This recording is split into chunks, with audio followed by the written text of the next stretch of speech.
दोस्तों, मेरा नाम राशिद ज़हीर है और आप देख रहे हैं ऑनलाइन न्यूज़ इंडिया। आपको मालूम है कि महाराष्ट्र के अंदर किस तरह का खेला होने जा रहा है। वहां पर पिछले 2.5 वर्षों में लोगों का आरोप है, विपक्ष का आरोप है या सत्ता पक्ष का आरोप है कि भारतीय जनता पार्टी 2.5 साल पुरानी इस सरकार को बराबर गिराने का प्रयास कर रही थी।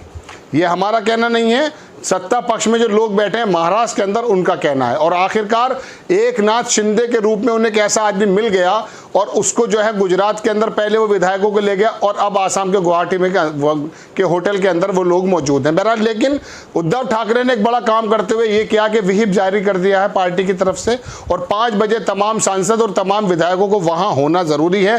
अगर वो नहीं हो पाते दर्शकों, तो मैं आपको टेक्निकल बता देता हूं कि विधायकों को पार्टी की तरफ से अयोग्य घोषित कर दिया जाएगा। ऐसे समय में महाराष्ट्र की सरकार गिर जाएगी और दोबारा से इलेक्शन होंगे। जो लोग भारतीय जनता पार्टी के साथ या किसी भी तरीके से सरकार बनाने या बनवाने की सोच रहे थे, उनके सपनों पर यह कुठाराघात लगा है जो उद्धव ठाकरे ने किया है। आपको मैं दिखाता हूं स्क्रीन पर आपके कि न्यूज़ 24 ने इसको छापा और बताया कि उद्धव ठाकरे ने कौन सा ऐलान जारी कर दिया। आपकी स्क्रीन पर न्यूज़ 24, सीएम उद्धव ठाकरे ने शाम 5 बजे बुलाई विधायक सांसदों की बैठक।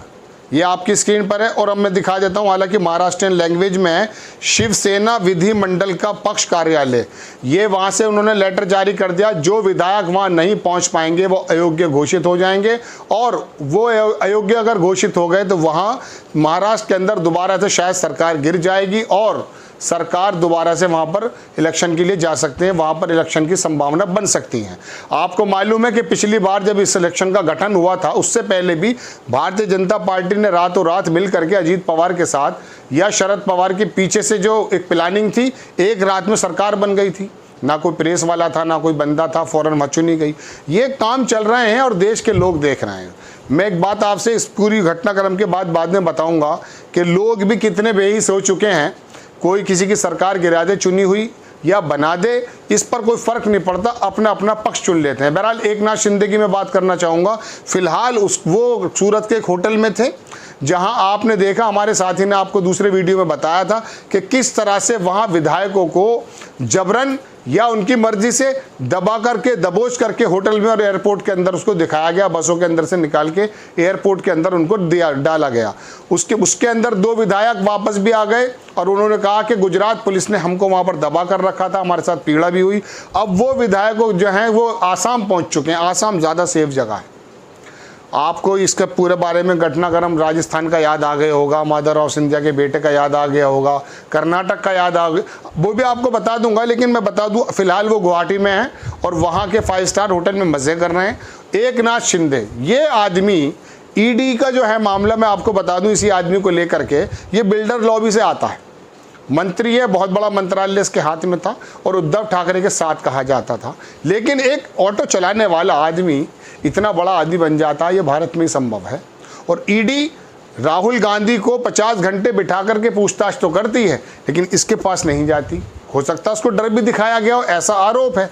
लेकिन एक रिक्शे वाला, ऑटो रिक्शे वाला शिवसेना उद्धव ठाकरे को भी एक्सेप्ट था और अब भारतीय जनता पार्टी को भी एक्सेप्ट होगा यदि वो सरकार का निर्माण करते हैं। क्या ईडी के पास नहीं जानी चाहिए कि तू रिक्शा चलाता था, ऑटो चलाता था, अचानक तेरा बेटा भी सांसद हो गया और तू इतना अरबोपति खरबोपति आदमी बन चुका है। तमाम अखराजात शिवसेना के यही आदमी चलाया करता था। बाला साहब के साथ आया एक जो है शिवसैनिक के रूप में, उसके बाद ऑटो चलाता था, सिर्फ धीरे धीरे कहाँ पहुँच गया। तो ये ईडी के जो दफ्तर हैं इनके लिए नहीं खुलते। बहरहाल, मैं आपको अपनी खबर पे लाता हूँ। तो उद्धव ठाकरे ने काम ये किया है कि ये व्हिप जारी कर दिया। अब दर्शकों, मैं आपको बता दूं कि पार्टी से अगर टूटने की बात होती है, सपोज कीजिए 100 विधायक किसी पार्टी में है तो कम से कम 2 हिस्से उसके, सेकंड जो लार्जेस्ट होते हैं वो उसके अंदर 63 या 67 लोग टूटेंगे तब वो पार्टी बनती है, या 33, ऐसा एग्जैक्टली मुझे पूरा याद नहीं है। लेकिन मैं बताना चाहता हूँ कि 1/3 या 1 सेकंड टूटते हैं तब जा करके वहाँ पर उनका टूटना एलिजिबल होता है। लेकिन ऐसा नहीं हो पा रहा है। बताया जा रहा था गुवाहाटी के अंदर जो है वहाँ कुछ विधायक मौजूद हैं, 30 के बारे में बताया जा रहा है, जबकि एकनाथ शिंदे की तरफ से खबर आई कि 40 से ऊपर विधायक उनके पास हैं। 104 अगर भारतीय जनता पार्टी के लेके तो ये सरकार बनाने का सपना देख रहे थे, लेकिन उद्धव ठाकरे ने किया ये है कि वहाँ पे जैसे उन्होंने व्हीप जारी किया, अब ये शिवसेना में नहीं रह पाएंगे। ये तो है स्थिति बस इस समय महाराष्ट्र की। अब मैं आपको एक चीज़ और दिखाना चाहता हूँ दर्शकों। एक साहब हैं, इनका नाम है श्रवण शर्मा।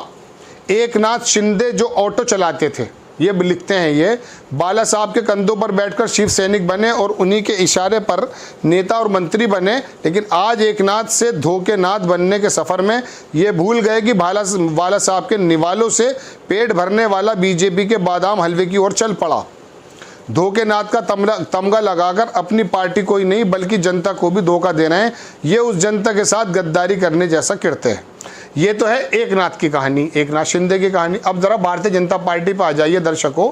ज़्यादा बुरा ही नहीं लगता, एक बहुत बड़ी जमात हो गई है, उन्हें लगता है कि भारतीय जनता पार्टी जो भी काम कर रही है वो बिल्कुल ठीक कर रही है।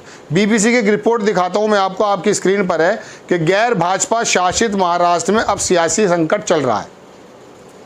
इससे पहले भी कुछ सालों में कई राज्यों में गैर भाजपा सरकारें खतरे में आती रही हैं। क्या कहेंगे आप? हिमाचल से शुरू है, बीबीसी ने नहीं लिखा, लेकिन इन्होंने लिखा नीचे मध्य प्रदेश 2020। अभी आपको मालूम है माधवराव सिंधिया का जो बेटा है वो वहाँ से विधायकों को तोड़ करके लेकर चला गया था और कमलनाथ की सरकार को गिरा दिया था, आपको याद है। फिर कर्नाटक में आपको याद है पिछले 2019 में। उसके बाद गोवा लिखते हैं, गोवा के अंदर तो दर्शकों हुआ यूँ था कि कांग्रेस के 17-18 विधायक थे और भारतीय जनता पार्टी के तो 12 ही थे। 40 मान लगभग शायद विधायक के 20-21 में सरकार बन जाती है, उन्होंने सरकार बना ली। उसके बाद उत्तराखंड में भी आपको याद है, वहाँ पर भी टूट गई थी सरकार। अरुणाचल प्रदेश 2016 में, अब महाराष्ट्र। पिछले कुछ सालों में गैर भाजपा सरकारें अक्सर खतरे में आ जाती हैं। ये कौन करता है? ये कौन है? कौन सा चाणक्य है ये? हालांकि इस चीज़ में कहा जा रहा है कि सबके पर्दे के पीछे देवेंद्र फडणवीस हैं। उनके दिल में कुंठा है कि मुझे दोबारा से किस तरह से चीफ मिनिस्टर बना दिया जाए या मैं बन जाऊं, और एक समय से वो लगे हुए इस काम में। उद्धव ठाकरे ने सबको धता बताते हुए कांग्रेस के और एनसीपी के साथ सरकार मिला ली। पहली बात तो मैं आपको दर्शकों ये बता दूं कि आज जो वोटर्स का मूड है, भारतीय जनता पार्टी कितनी भी सरकार गिरा दे, कितनी भी सरकार बना ले, साम दाम दंड भेद से इनको बुरा नहीं लगता। पहले किसी ज़माने में नैतिकता हुआ करती थी, नेताओं में तो होती थी, वोटर्स में भी होती थी, आज नहीं होती है। आज तो सोचते हैं बस हम इस पार्टी के हैं, ये पार्टी कैसी भी करके बना ले।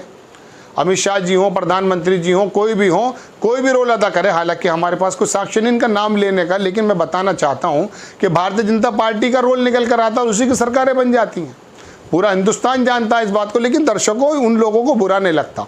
अब उद्धव ठाकरे की सरकार को गिराने का जो काम हो रहा है, इनके मंत्रियों को भी, अब नवाब मलिक को भी ईडी ने डाल दिया था, लेकिन ये एकनाथ शिंदे ऑटो चलाता चलाता करोड़ों अरबोपति हो गया, इस पर किसी का ध्यान नहीं है।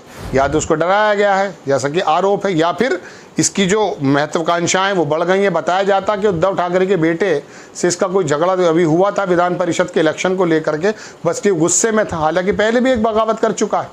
कहने का मतलब दर्शकों ये है कि बहरहाल उद्धव ठाकरे ने बड़ा काम करते हुए व्हीप जारी कर दिया। अगर ये 5 बजे तक नहीं आते तो भारतीय शिवसेना से ये अयोग्य घोषित हो जाएंगे। उस समय महाराष्ट्र की स्थिति खत्म और दोबारा इलेक्शन होने की उम्मीद है। ये वाला पैतरा चल जाएंगे उद्धव ठाकरे, इस बात की उम्मीद शायद एकनाथ शिंदे को भी नहीं थी। आपको खबर कैसी लगी अपनी राय कमेंट्स बॉक्स में जरूर दीजिए। चैनल को सब्सक्राइब कीजिए, शेयर कीजिए। नेक्स्ट टाइम मैं किसी खबर के साथ आता हूं। जय हिंद। इस खबर को अभी लाइक करें, शेयर करें, अभी चैनल को सब्सक्राइब करें और घंटी जरूर